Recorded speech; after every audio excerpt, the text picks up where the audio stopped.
সেমাই ভাজা হচ্ছে, ঘিয়ে সেমাই ভাজা। এটা আবার কি ধরনের রান্না আপনাদের জানতে ইচ্ছে করছে, তাই না? পাঁচতারা সেমাই, পাঁচতারা সেমাই কি কখনো দেখেছেন?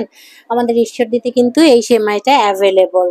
আর আমার মায়ের হাতের এই পাঁচতারা সেমাই দুধের তৈরি রান্না এত মজা, এত খেতে, যে আমরা খেয়েছি খাই সবসময়, এই জন্য আমরা বুঝি। তো আজকে আপনাদের সাথে শেয়ার করব আসলে মা কিভাবে আজকে এই পাঁচতারা দুধ সেমাইটি রান্না করবে। চলুন তবে। হ্যালো বন্ধুরা, আমার মা আজকে পাঁচতারা দুধ সেমাইটি রান্না করবে। এই সেমাইটি আমার বর খেতে খুব পছন্দ করে। তো মা কিভাবে রান্না করবে দেখি আমরা। মা প্রথমে সেমাইগুলোকে ছোট ছোট অংশে ভেঙে নিচ্ছে। ভেঙে নেওয়ার পরে একটি ফ্রাই প্যান তুলে দিয়েছে চুলায় এবং তার মধ্যে অল্প একটু ঘি দিয়েছে। এখন এই ঘিটাকে ঘি দিয়ে আমার মা সেমাইটাকে খুব ভালো করে ভাজবে। এই সেমাইটা ঘি দিয়ে যত বেশি একটু লালচে লালচে করে ভাজলে না সেমাইটা রান্না অনেক মজা হয় এবং খেতে খুব ভালো লাগে। তো দেখেন কত সুন্দর করে ভাজা হয়ে গেছে, অলরেডি লাল কালার, কিন্তু হালকা ব্রাউন কালার যেটাকে বলে সেটা চলে এসেছে। আমরা সবসময় কি লাচ্ছা সেমাই খেয়ে থাকি, এই দুধ সেমাইটা বা এই পাঁচতারা সেমাইটা বা স্টিক যে সেমাই সেটাকে দুধ দিয়ে রান্না করে এভাবে খেয়ে দেখবেন কত যে মজা, এটা বলে বোঝানো যাবে না। আর এই পাঁচতারা সেমাইটি, আমার মায়ের হাতে দুধ সেমাইটি আমার বরের খুবই পছন্দ, তো তার জন্যই আজকে রান্না করছে।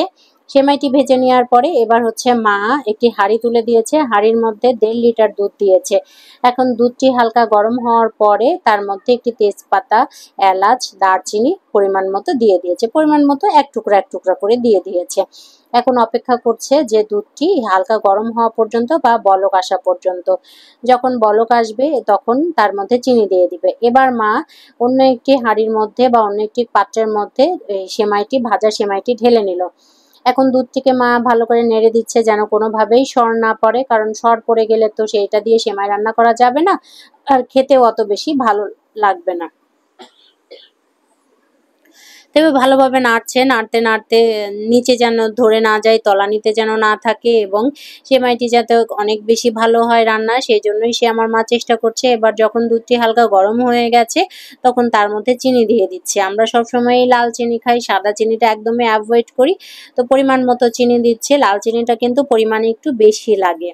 তো লাল চিনিটা দিয়ে দেওয়ার পরে হচ্ছে আমরা যেহেতু মিষ্টি কম খাই, অত বেশি কড়া মিষ্টি খাই না, তো মা সেভাবেই দিয়ে দিচ্ছে। আর এদিকে আনান পাশে দাঁড়িয়ে চিৎকার করছে, মা আমার চা খাওয়ার জন্য চিনি রেখে দিও, মা আমার সব চিনি খেয়ে ফেললা। এইটা হচ্ছে আমার মা। আজকে মায়ের হাতের দুধ সেমাই আমরা খাবো, কারণ অনেক বেশি মিস করতেছিলাম, যেহেতু এ বাড়ি যেতে পারি নাই, অনেক দিন হলো বাড়ি যাই নাই। তো মা এবার যখন এসেছে মাকে একটু কাজ করায় নিলাম যে মা আজকে তোমার হাতের আমরা দুধ সেমাই খাবো, যেহেতু রায়হানও খুব পছন্দ করে, তুমি একটু এটা ট্রাই করো। তো মা রান্না করছে, ভালো করে চিনিটাকে মিশিয়ে দিচ্ছে। যখনই মনে হইলো যে এবার চিনিটা চেক করার পরে যে কতটুকু মিষ্টি হচ্ছে আমাকে দেখাচ্ছে, আমি বলছি দেখাতে হবে না, তুমি তো রান্না করতেই পারো। তো আনানকে একটু চেক করায় নিল, আনান বলছে হয়েছে, খুব বেশি মিষ্টি হয় নাই। মানে আনান একটু কড়া মিষ্টি খাই, কিন্তু আমি এবং আমার বর একটু হালকা মিষ্টি খাই। তো অলরেডি মিষ্টিটা আমার কাছে মনে হয়েছে যে ঠিক আছে, এবার এর মধ্যে সেমাইটাকে মা ঢেলে দিবে। তো আর একটু ভালো করে অপেক্ষা করছে যে সেমাইটা গলা পর্যন্ত। সেমাই রান্না করার সময় কত গল্প করছি রান্নাঘরে মা মেয়ে, সাধারণত কিন্তু আমি আমার রান্নাঘরে কাউকে ঢুকতে দেই না। এদিকে হচ্ছে আনান টুকটুক করে ভাজা সেমাই খাচ্ছে। তার কারণ হচ্ছে যে আমি যেহেতু একটি হেলদি মানুষ, রান্নাঘরে আমি ছটফট করে কাজ করি, মানে খুব দ্রুত কাজ করার চেষ্টা করি। সেই সময় যদি রান্নাঘরে কেউ থাকে তাহলে আমি এই দেয়ালে বাড়ি খাই, সেই দেয়ালে বাড়ি খাই, মানুষের সাথে বাড়ি খাই। এই জন্য আমি বলি যে বাবা তোমরা কেউ এসে আমার রান্নাঘরে ঢুকবা না। এরই ফাঁকে আনান হচ্ছে ঠিকই কিসমিসগুলা বের করেছে। আমার বাসায় কিসমিস আছে, ও কিভাবে জানলো? আমি ওকে জিজ্ঞেস করছি, কারণ সে খুবই কিসমিস পাগল এবং কিসমিস যেখানে থাকবে, কিসমিস থাকলে যদি বাসায় না থাকে তাহলে বোঝা যাবে যে আনান সেগুলোকে খেয়ে শেষ করে ফেলেছে।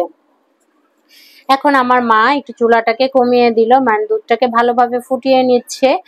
তো আমি বলছি মা আর কতক্ষণ লাগবে, কতক্ষণ ধরে ফোটাবা? এবার মনে হয় দুধটা ফোটানো হয়ে গেছে। এবার যে ভাজা সেমাইটা ছিল সেগুলোকে মা দুধের মধ্যে দিয়ে দিল। দুধের মধ্যে দিয়ে 1 মিনিট মতো নাড়তে হবে নাকি ভালো করে সিদ্ধ হওয়ার জন্য, মানে অনেকটা নুডলস টাইপ, তাহলে এটা খেতে খুব মজা লাগবে। এই পর্যায়ে অল্প কিছু কিশমিশ দিব, কারণ আমার বর সেমাইয়ের সাথে কিশমিশ দিলে সে এটা খুবই পছন্দ করে। মূলত বরের জন্য যেহেতু আজকে রান্না করা, আনান দেখেন সব কিশমিশগুলো খেয়ে নিচ্ছে। এই ফাঁকে সেমাইটা ওদিকে রান্না হয়ে গেছে। এখন হচ্ছে মা চুলাটা অফ করে দিবে, কারণ বেশিক্ষণ ফোটানো যাবে না, তাহলে একদম গলে ভর্তা হয়ে যাবে। তো আমরা অপেক্ষা করছি, মানে আমি আমার বর অপেক্ষা করছি কখন এই সেমাইটা হবে এবং আমি মন ভরে খেতে পারবো। এই হচ্ছে আমাদের ফাইনালি দুধ সেমাইয়ের চেহারা বা দুধ সেমাইয়ের লুক।